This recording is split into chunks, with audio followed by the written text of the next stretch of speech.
by Alan McGuinness, political reporter. Moscow's ambassador to Britain has condemned Boris Johnson for likening Vladimir Putin to Adolf Hitler, accusing the foreign secretary of insulting the Russian people.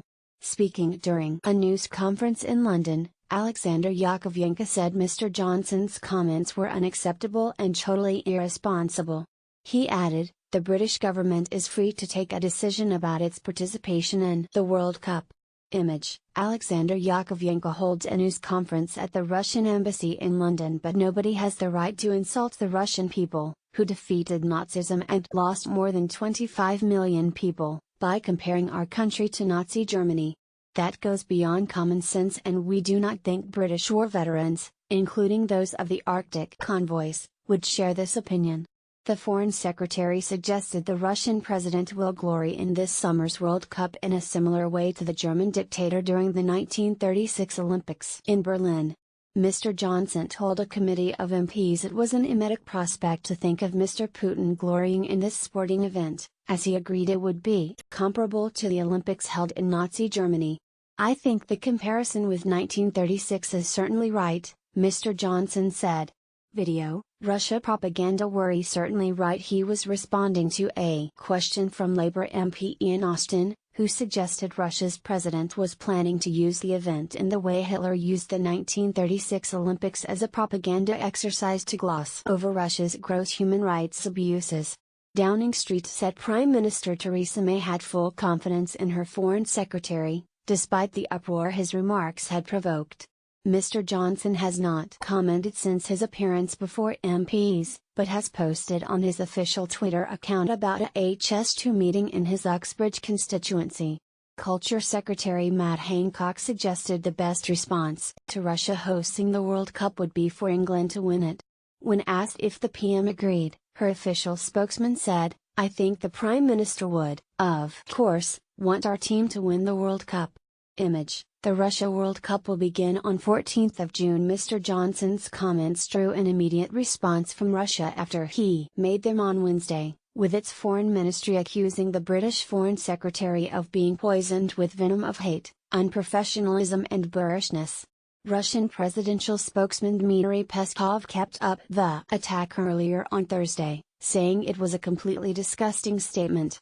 The 1936 Olympics provided a propaganda opportunity for Hitler and his Nazi regime in Germany, with the run-up to the Games marked by debate over whether it should be boycotted by other nations, most prominently in the US. Hitler officiated at both the opening and closing ceremonies, but saw his dream of a triumph for Aryan athletes famously undermined by Black American athlete Jesse Owens winning 4 gold medals. Image: Hitler at the 1936 Olympics in Berlin. Mr. Johnson's remarks represent an escalation of the war of words between Britain and Russia over the poisoning of Russian double agent Sergei Skripal and his daughter Yulia in Salisbury earlier this month. London has blamed the nerve agent attack on Moscow, something Russia has denied. In an extraordinary rant on Wednesday, the country's foreign ministry accused Britain of Russophobia and having an island mentality. Responding to that briefing, Britain's Russian ambassador Laurie Bristow said it was a 2-hour marathon of personal insults, lies and disinformation. In his news conference, Mr. Yakovenko said Russia had yet to receive any information on the poisoning from Britain and added that Moscow had been blamed without evidence. Image: Boris Johnson made the comments during an appearance in front of MPs. Mr. Yakovenko said Russia can't take British words for granted, and accused the UK of having a bad record of violating international law and misleading the international community. He went on to say that history shows that British statements must be verified. "We demand full transparency of the investigation and full cooperation with Russia and the Organization for the Prohibition of Chemical Weapons." Meanwhile, Mrs. May is set to tell EU leaders they will succeed in the face of Russia's threat if they remain united. At a European Council summit in Brussels on Thursday, the PM will speak of the indiscriminate and reckless attack in Salisbury as part of a pattern of recent behavior from Moscow. The deterioration in ties has seen 23 Russian diplomats expelled from Britain, with the same number also set to be kicked out of Russia.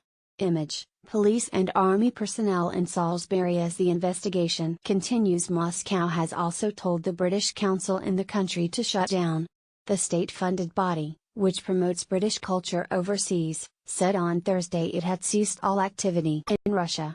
As well as plunging ties between Britain and Russia to their lowest level since the Cold War, the poisoning has raised a number of questions about this summer's World Cup. Mr. Johnson told the MPs that he was deeply concerned at the treatment travelling England fans would likely receive in Russia. He suggested the Foreign Office, which has until this point stopped short of advising fans not to travel, could reconsider its position given recent events. But Mr. Yakovenko said English fans would be safe and would enjoy visa-free travel as guests of the country.